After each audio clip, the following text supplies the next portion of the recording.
14. Por tanto, teniendo un gran sumo sacerdote que traspasó los cielos, Jesús, el Hijo de Dios, retengamos nuestra profesión, porque no tenemos un sumo sacerdote que no pueda compadecerse de nuestras debilidades, sino uno que fue tentado en todo, según nuestra semejanza, pero sin pecado. Acerquémonos pues confiadamente al trono de la gracia, para alcanzar misericordia y hallar gracia para el oportuno socorro. Señor, gracias por tu palabra, por bendecirnos y hablar a nuestro corazón conforme a la necesidad que cada uno tenemos. Gracias, Señor. Amén. Pueden sentarse. Vamos a hablar respecto de Jesús, el gran sumo sacerdote. Entender que vamos a mirar que tenemos libertad para entrar al trono de la gracia por medio de nuestro Señor Jesucristo, que es nuestro gran sumo sacerdote en la casa de nuestro Dios. Jesucristo no venía de la línea de los sacerdotes, de los levitas. Él vino de la descendencia de David, que venían los reyes. Y es algo tan bonito el poder mirar que él tal vez no venía de esa línea sacerdotal, pero él cumplía las dos cosas. Era rey y era sacerdote. En Hebreos capítulo 7, versículo 3, vamos a mirar, antes de eso, unos 600 años antes de Moisés, dice que cuando Abraham regresó de liberar a su sobrino Lot, dice que salió a recibirle este sacerdote que se llamaba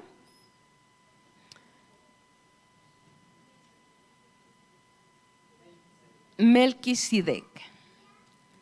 Este era un sacerdote que no tenía principio ni fin, no tenía descendencia, no procedía de ningún lugar, y la palabra mismo dice que, vamos a leerlo, Hebreos 7:3 dice: sin padre, sin madre, sin genealogía, que ni tiene principio de días ni fin de vida, sino hecho semejante al Hijo de Dios.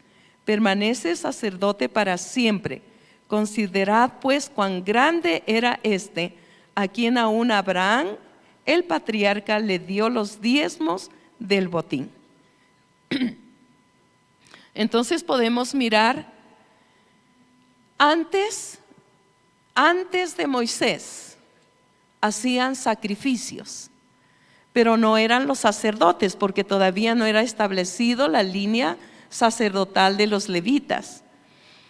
Y es tremendo, podemos mirar quiénes eran los que hacían sacrificios. Eran los padres, eran considerados como los sacerdotes en el hogar. Y nosotros podemos mirar el ejemplo de Abraham. Él fue el que llevaba sacrificios a Dios por su casa. En otra podemos mirar también a Job. Él hacía también sacrificios por sus hijos, por la familia. Era el padre el que hacía ese tipo de sacrificios. Y podemos mirar también el ejemplo del pueblo de Israel. Antes de salir de Egipto, Dios les dio la orden por medio de Moisés que debían, cada familia tenía que matar un corderito, y si la familia era pequeña tenían que compartir con la familia que estaba cercana. Y la sangre que salía del corderito tenían que poner en los dinteles de las puertas, para que el ángel de la muerte no debía matar a los primogénitos, que ya estaba decretado para los egipcios. Entonces el pueblo de Israel, ellos obedecieron y mataron el corderito y colocaron la sangre en los dinteles de sus puertas, y el ángel de la muerte no pudo entrar a ese lugar para matar a los primogénitos. En los días de Moisés se escogió un lugar para los sacrificios. Había un lugar donde todos podían llevar para hacer el sacrificio. Y una tribu, la tribu de Leví, para hacerlo.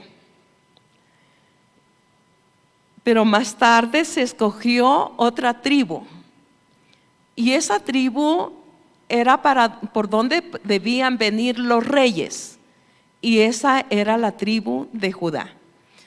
Y vamos a mirar, el rey guiaba al pueblo, el sacerdote era el mediador entre Dios y los hombres. Entonces una familia proveía a los reyes y la otra a los sacerdotes. Pero Cristo era ambas cosas. Cumplió como Melquisedec, era rey y sacerdote. No importaba si no venía de la descendencia de Leví, pero él era sacerdote y era rey. El sacerdote levítico era temporal, imperfecto, no era perfecto. De la línea sacerdotal no eran perfectos. Los sacrificios no bastaba para quitar el pecado. Los sacrificios que hacían en el comienzo los padres de familia, después los sacerdotes, no era suficiente para poder limpiar el pecado de la humanidad.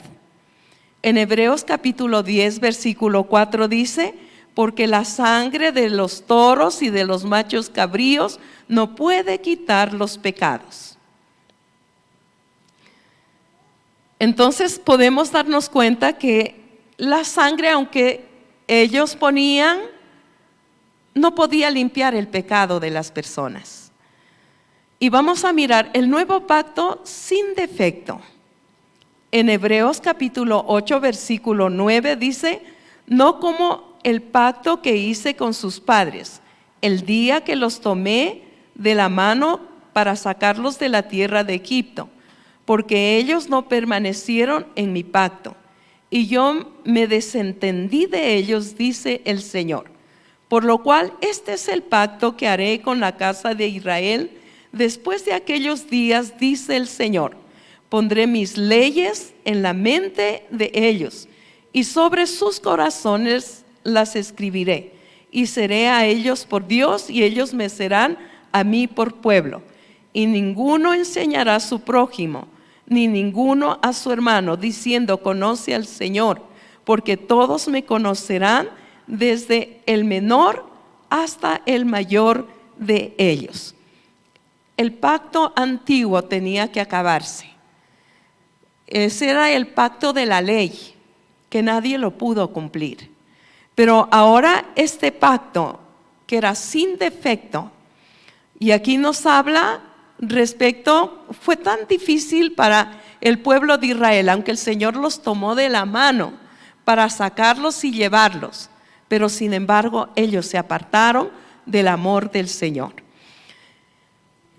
Y nos habla respecto de Jesús, fiador de un nuevo pacto. O sea, Jesús es ese nuevo pacto. En Hebreos capítulo 7, versículo 22 dice así: por tanto, Jesús es hecho fiador de un nuevo pacto. Los otros sacerdotes llegaron a ser muchos, sabiendo que por la muerte no podían continuar. Mas este, por cuanto permanece para siempre, tiene un sacerdocio inmutable, por lo cual puede también salvar perpetuamente a los que por él se acercan a Dios, viviendo siempre para interceder por ellos. Porque tal sumo sacerdote no se conviene, santo, inocente, sin mancha, apartado de los pecadores y hecho más sublime que los cielos, que no tiene necesidad cada día, como aquellos sumos sacerdotes que ofrecían primero sacrificio por sus propios pecados y luego por los del pueblo, porque esto lo hizo una vez y para siempre, ofreciéndose a sí mismo, porque la ley constituye sumos sacerdotes a débiles hombres, pero la palabra del juramento posterior a la ley, el Hijo hecho perfecto para siempre. Con esto nosotros podemos mirar que los sacerdotes en ese tiempo, ellos mataban el corderito primero para ser justificados ellos, y después de ser justificados ellos, podían justificar al pueblo. Pero en realidad no era que eran limpiados completamente. Y esto vamos a mirar. Los sacrificios limpiaban la carne, los sacrificios limpiaban la carne. El sacrificio de Cristo limpia la conciencia.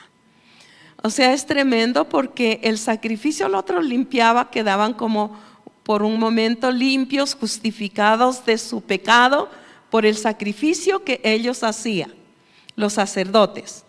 Pero el sacrificio del Señor Jesucristo nos limpia la conciencia, nos limpia de esa culpabilidad.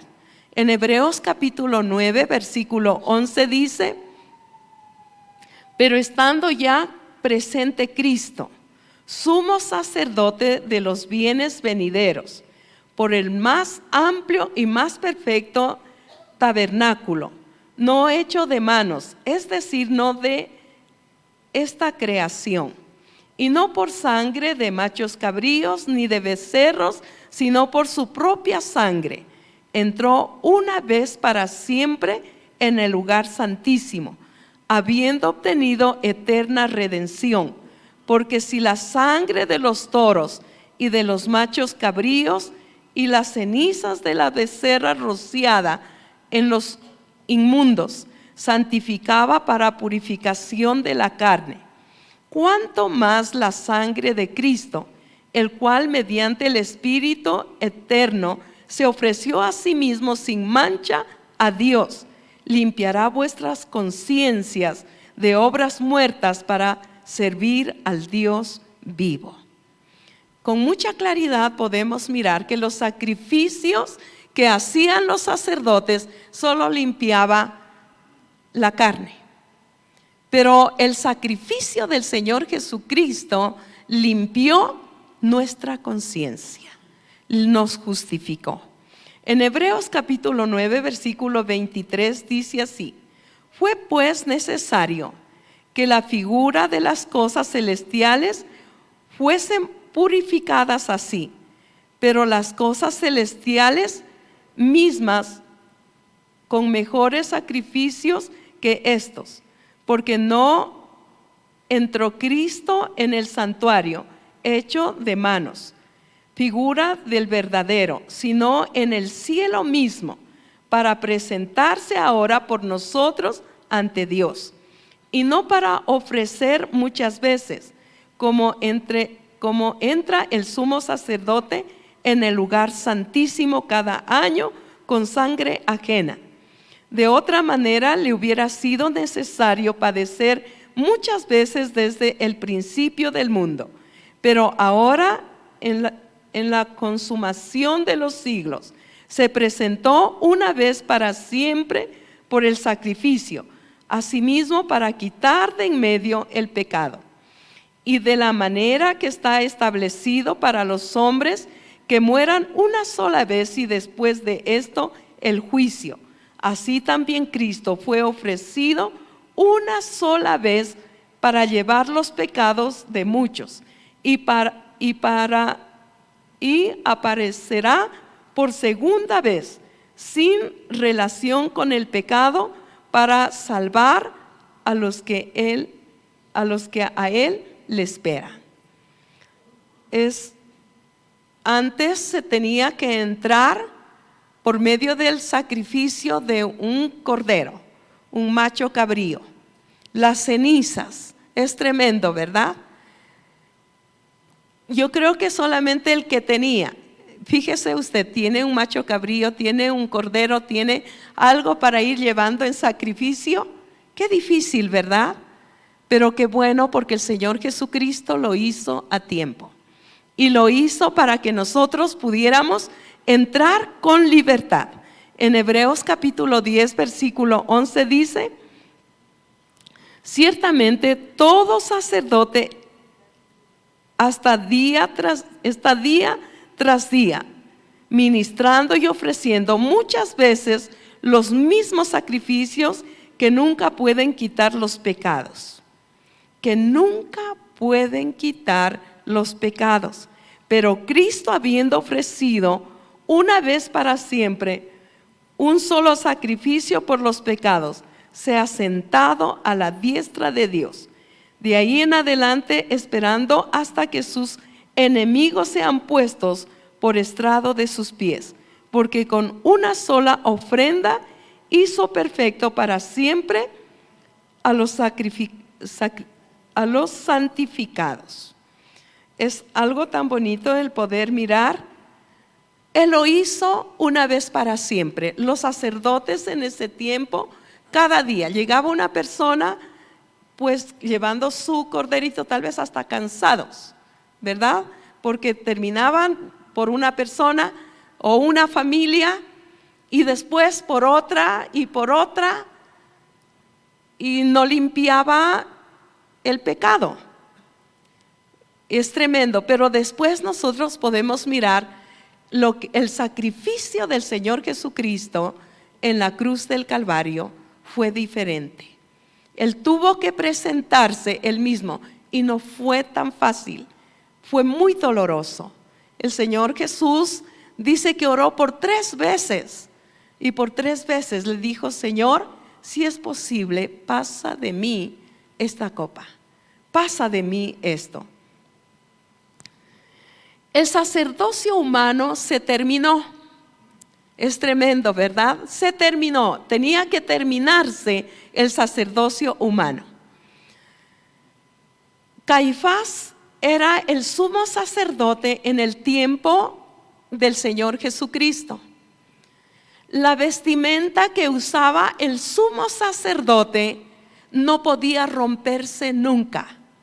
Era algo que Dios había establecido, y era una vestimenta especial y no se debía romperla.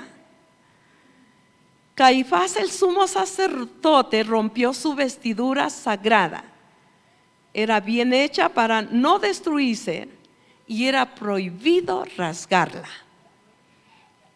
Ahora vamos a mirar: los reyes y profetas podían rasgar sus vestidos, pero un sacerdote no podía hacerlo. Y en la Biblia encontramos algunos ejemplos de reyes, de profetas, de hombres de Dios, que ellos rasgaron sus vestidos, pero un sumo sacerdote no tenía que hacerlo.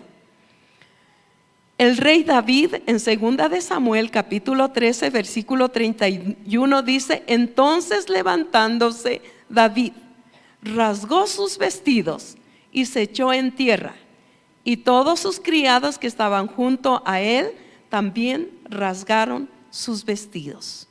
Cuando había mucho dolor y tal vez no sabían ya cómo expresar o manifestar su dolor, ¿qué era lo que ellos hacían?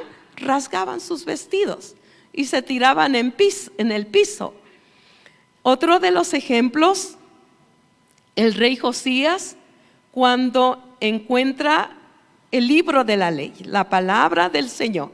En 2 de Reyes capítulo 22 versículo 11 dice: cuando el rey hubo oído la palabra del libro de la ley, rasgó sus vestidos, porque se sorprendió de todo lo que decía el libro de la ley, y que el pueblo se había apartado completamente de Dios y no había cumplido lo que decía en el libro de la ley.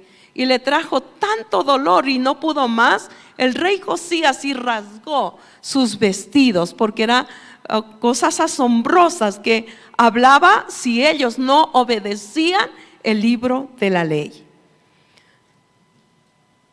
Podemos mirar en los profetas y un ejemplo de Job. Job capítulo 1 versículo 20 dice: entonces Job se levantó y rasgó su manto y rasuró su cabeza y se postró en tierra y adoró. Y dijo: desnudo salí del vientre de mi madre y desnudo volveré allá. Jehová dio, Jehová quitó, sea el nombre de Jehová bendito. En todo esto no pecó Job, ni atribuyó a Dios despropósito alguno. Rasgó su vestido. Había tanto dolor en el corazón de este hombre de Dios que no pudo más, rasgó su vestido y se sentó en ceniza, nos dice, ¿verdad? Porque había mucho dolor. Otro de los ejemplos es de Jacob.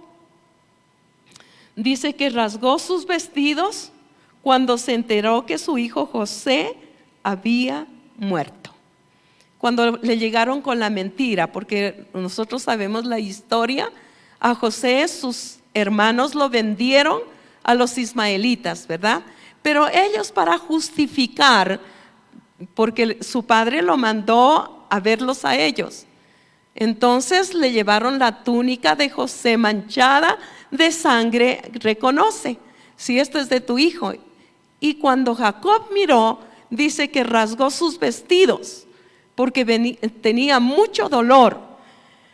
Entonces podemos mirar que los reyes podían rasgar su vestido, los profetas podían rasgar su vestido, pero los sumos sacerdotes de Dios no podían rasgar su túnica. Pero nunca en la historia lo hizo un sumo sacerdote. Caifás lo hizo y fue el fin del sacerdocio humano. Cuando Jesús fue crucificado, lo que él pasó, su muerte fue el sacrificio más perfecto aceptado por Dios. Es tremendo el que nosotros podemos mirar esto. En los sacrificios de los sacerdotes llegó hasta ese punto. Si nosotros miramos en la historia, el pueblo de Israel, desde la muerte del Señor Jesucristo, ellos ya dejaron de hacer sacrificios. Hoy en la actualidad, aunque es un pueblo que sigue a Dios a su manera, ellos no hacen sacrificios. Ya no se oye que llevan el corderito, que llevan el macho cabrío. Ya no se oye eso, porque fue el fin de los sacrificios. Jesús es el mejor sacrificio que fue llevado delante de Dios. El sufrimiento de Jesús fue el más agonizante que jamás alguien haya pasado. En Isaías capítulo 53, el versículo 1, vamos a estar leyendo algunos versículos, y dice así: ¿quién ha creído a nuestro anuncio? ¿Y sobre quién se ha manifestado el brazo de Jehová? Subirá cual renuevo delante de él, y como raíz de tierra seca no hay parecer en él, ni hermosura. Le veremos más inatractivo para que le deseemos.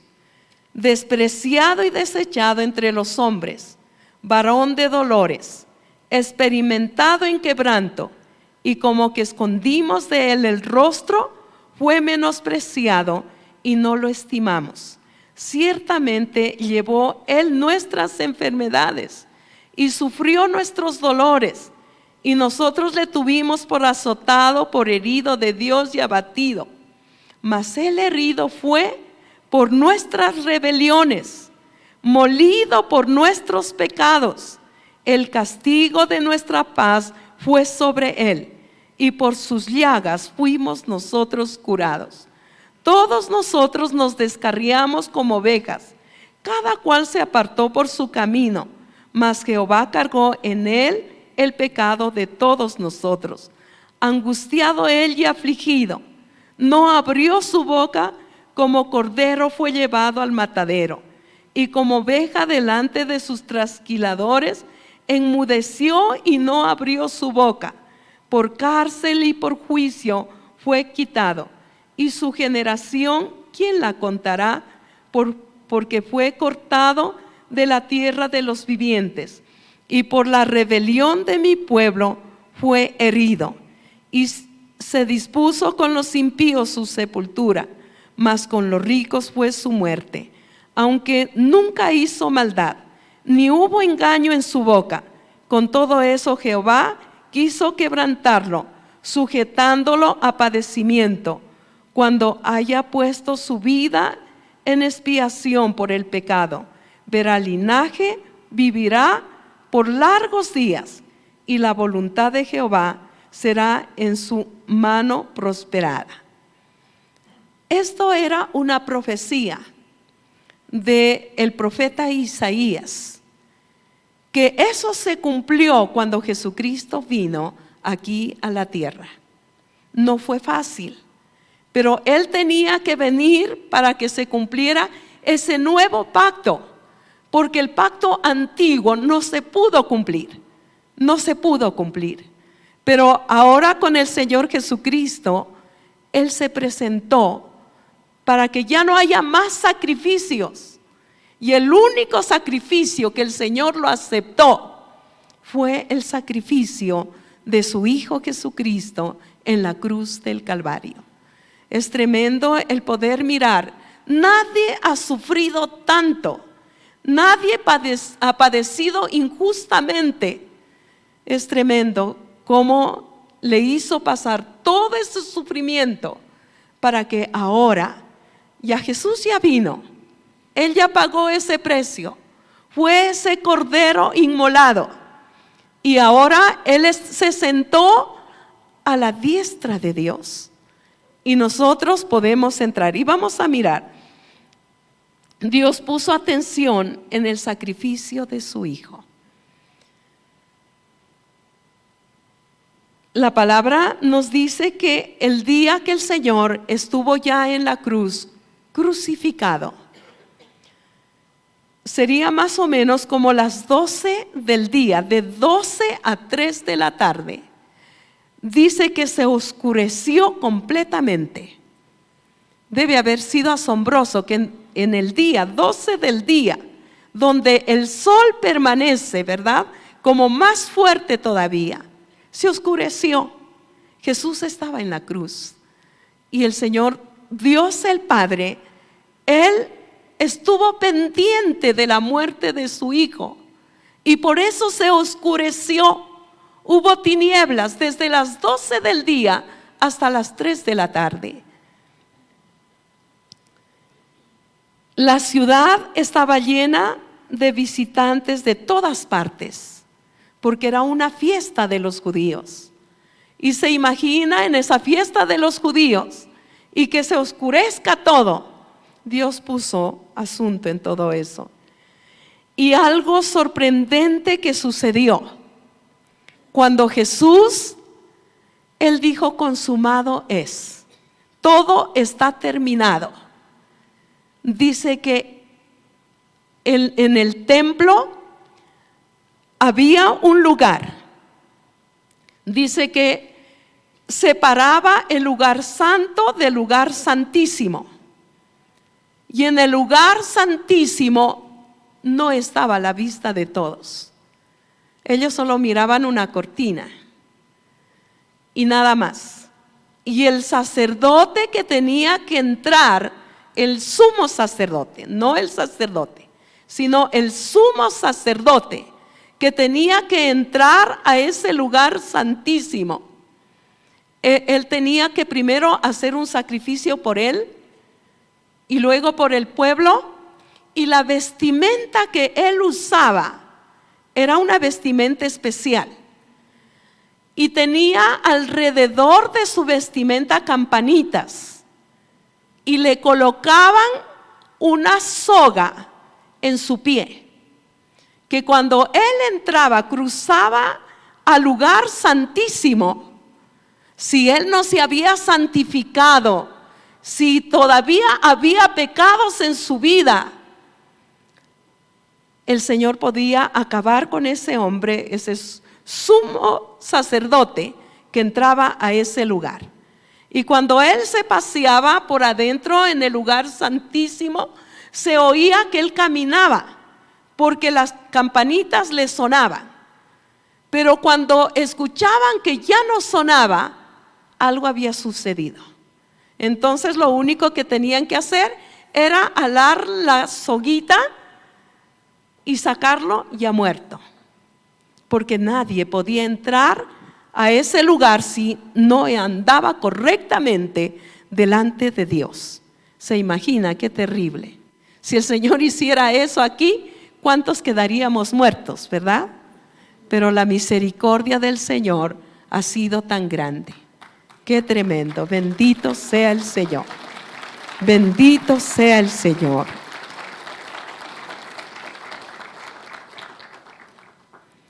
Dios puso un sello de aprobación en el burlado rey de los judíos, dando esa libertad para entrar en el lugar santísimo. En Hebreos capítulo 10, versículo 19 dice: así que, hermanos, teniendo libertad para entrar en el lugar santísimo por la sangre de Jesucristo, por el camino nuevo y vivo que Él nos abrió a través del velo, esto es, de su carne, y teniendo un gran sacerdote sobre la casa de Dios, acerquémonos con corazones sinceros, en plena certidumbre de fe, purificados los corazones de mala conciencia y lavados los cuerpos con agua pura. Mantengámonos firmes sin fluctuar la profesión de nuestra esperanza, porque fiel es el que prometió. Estábamos mirando que cuando el Señor Jesús, Él murió y dijo: consumado es, está todo terminado. Ese velo se rompió.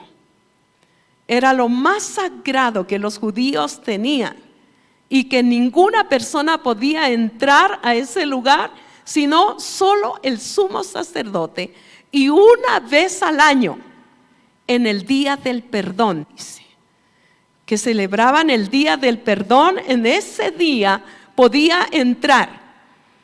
Y es tremendo porque se rompió el velo, se abrió, y todos, estaba a la vista de todos qué era lo que había en el lugar santísimo.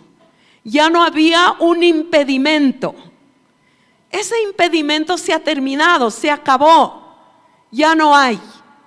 Y esa es esa libertad que el Señor nos da a cada uno de nosotros. Se imagina, solo tenía privilegio el sumo sacerdote, y con temor, miedo, si no estaba bien santificado, de quedar muerto allí. Jesús pagó el precio. Y nosotros ya no necesitamos llevar otro sacrificio, simplemente el creer en Él. Esa confianza ante el trono.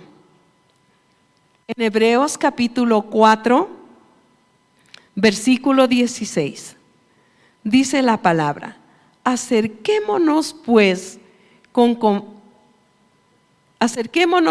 confiadamente al trono de la gracia, para alcanzar misericordia y hallar gracia para el oportuno socorro.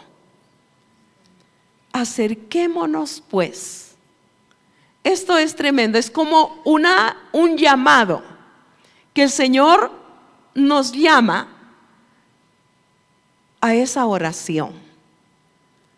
Acerquémonos pues confiadamente al trono de la gracia, para alcanzar misericordia y hallar gracia para el oportuno socorro. nosotros necesitamos el acercarnos a nuestro Dios. ¿Cuántas cosas que nosotros tenemos? Y dice, para el oportuno socorro. ¿Cuándo pedimos socorro?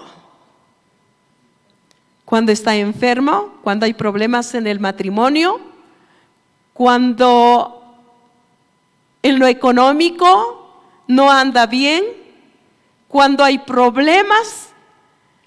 Dice la palabra que nos acerquemos a Él para alcanzar el oportuno socorro.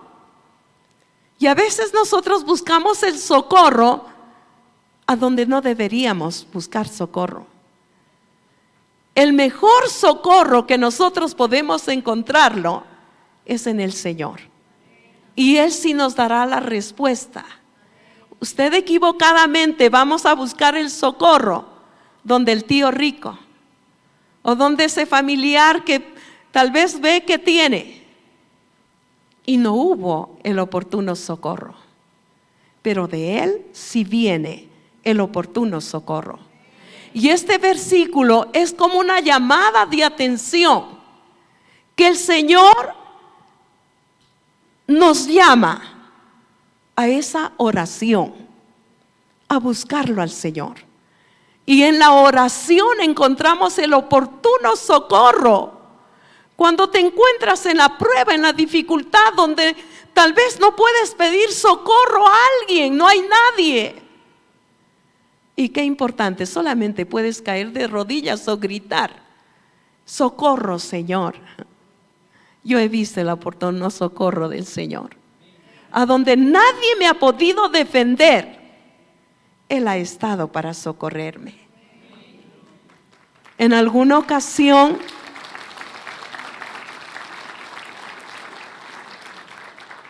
pasamos situaciones difíciles. Yo tendría como unos 12, 13 años. Estaba de regreso a mi casa. Yo le he contado esto en los encuentros. Era una muchacha, una adolescente. Y cuando yo salí de la ciudad, mi mamá me había llevado un caballo para que yo regrese. Yo regresaba con mis primas. Pero en esa ocasión yo regresaba, mi mamá había llevado un caballo, lo dejó y yo tenía que ir sola en ese caballo. Al salir de la ciudad yo lo vi a un hombre y me estremeció el cuerpo, me hizo una cosa horrible. Pero como iba en el caballo seguí. Y en un lugar donde no había viviendas ni de un lado ni del otro, y era un buen tramo largo, me pasó un carro. Y en una vuelta, ese hombre que yo lo había visto en la ciudad, venía hacia mí. Y venía soltando palabras feas. Y venía para coger el freno del caballo. No había quien me defienda. Nadie, no había nadie quien me pudiera defender.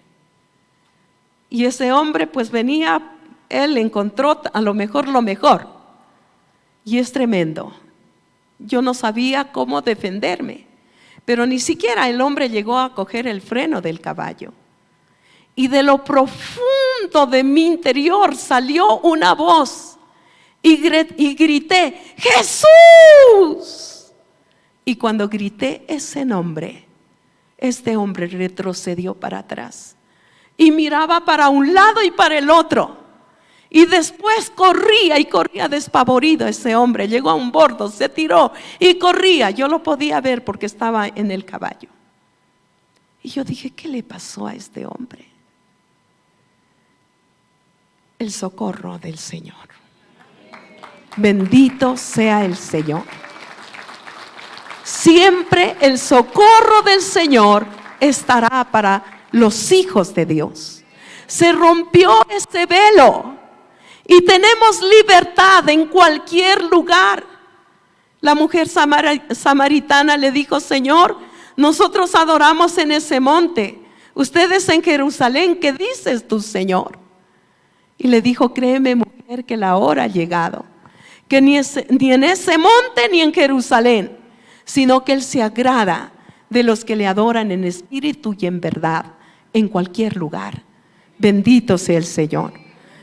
Acerquémonos pues confiadamente al trono de la gracia para alcanzar misericordia y hallar gracia para el oportuno socorro. Entonces la oración ocupa un lugar más importante en la vida de todos los cristianos. Este versículo es una de las más hermosas invitaciones a la oración, a buscar al Señor. Nos invita a tomar la gracia, a acercarnos a Dios en oración con confianza ante el Rey, que usted puede pedirle lo que necesita. Él tiene todo. Él tiene todo. Bendito sea el Señor.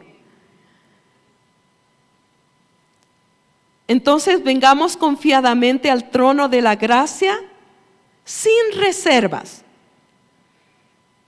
con libertad, con esperanza, con confianza, fervorosamente.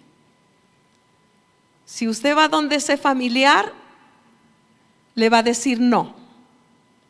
Pero si usted va con esa confianza, con esa seguridad, va a encontrar el socorro del Señor. Lo va a encontrar.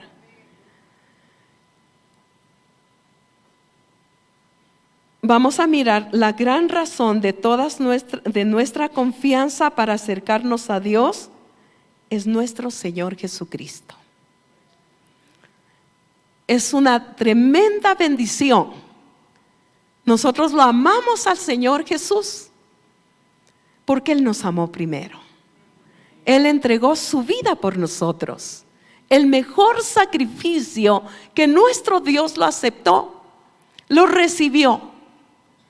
Y nosotros por medio del Señor Jesucristo podemos acercarnos con toda seguridad y con toda confianza a nuestro Padre Celestial. El Señor Jesús dijo: yo soy el camino, la verdad y la vida. Y nadie viene al Padre sino por mí. Por medio del Señor Jesucristo, nosotros podemos acercarnos. Él murió, resucitó y con su sangre nos ha limpiado de todo pecado. Nos ha limpiado de todo pecado. Y a veces cuando el maligno nos tenta y caemos, abogado tenemos. Debemos recurrir rápidamente ante nuestro abogado. Y a este abogado usted no tiene que pagarle nada, porque Él ya pagó todo. Bendito sea el Señor. ¿Quién condenará a los hijos de Dios? Si Él pagó todo, ¿quién condenará? ¿Quién nos condenará? Hay personas que nos acusan con el dedo. Eres pecador. El diablo mismo es un enemigo que nos acusa, le hace caer en el pecado, pero después lo condena, lo acusa. Pero ¿quién condenará a los hijos de Dios? En Romanos 8, versículo 33 dice: ¿quién acusará a los escogidos de Dios? Dios es el que justifica. ¿Quién es el que condenará? Cristo es el que murió, más aún el que también resucitó, el que además está a la diestra de Dios, el que también intercede por nosotros. Aunque hayamos hecho lo peor, Él está sentado a la derecha de Dios. Y Él mira, Él es Dios. Y Él mira, dice que la tierra está en su mano. Y Él puede mirar y mirar a todo ser humano.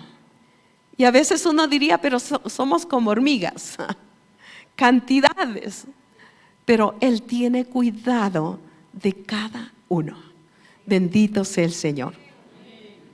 En primera de Juan 2:21 dice: hijitos míos, estas cosas os escribo para que no pequéis. Y si hubierais pecado, abogado tenemos para con el Padre, a Jesucristo el justo. Tenemos un abogado, no importa lo que tú hayas hecho, pero lo importante, acude a donde tu abogado rápidamente, pide perdón y Él traerá bendición. En primera de Juan capítulo 1 versículo 7 dice: pero si andamos en luz, como Él está en luz, tenemos comunión unos con otros, y la sangre de Jesucristo su Hijo nos limpia de todo pecado. La sangre de Jesucristo. Hoy que tenemos Santa Cena, qué bueno que podamos acercarnos al Señor. Y hay muchos que no cenan porque se enojaron, porque salieron discutiendo. Pida perdón. Acérquese al Señor. No necesitamos hacer un sacrificio. Simplemente con una oración, acercarnos para encontrar el oportuno socorro. Vamos a ponernos de pie. Cerrados sus ojos. Si hay algo muy importante, no todos pueden acercarse al Señor. Solamente los hijos nos podemos acercar. ¿Y cuándo nosotros podemos ser hijos de Dios? Cuando invitamos a Jesús en nuestro corazón. Somos todos creación de Dios, pero los que pueden entrar y encontrar ese oportuno socorro son los hijos.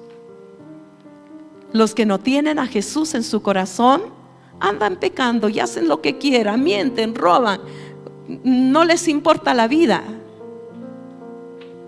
Pero cuando Jesucristo viene al corazón de una persona, la vida cambia. Somos diferentes y nosotros podemos ir en oración y buscar ese oportuno socorro. Y yo quiero desafiarte hoy. Tal vez has venido tantas veces a la iglesia y te has conformado por venir a la iglesia, pero nunca le has dado tu corazón a Jesús. Y no has podido mirar un cambio en tu vida. Vives con el dolor, la amargura, el resentimiento en tu corazón, porque no le has dado tu corazón al Señor. Cuando nosotros le damos nuestro corazón al Señor, Él comienza transformándonos. Nos acepta, nos recibe, nos limpia. Ya no necesitamos llevar un borreguito para hacer un sacrificio. Jesús lo hizo. Y hoy nosotros podemos tomar de esa sangre que no ha dejado de manar para limpieza de pecado. Bendito sea el Señor. Cerrado tus ojos, dale gracias al Señor por ese sacrificio que Él lo hizo. Y nosotros podemos entrar al trono de la gracia. Él está sentado a la diestra de nuestro Dios. Y Él intercede por nosotros.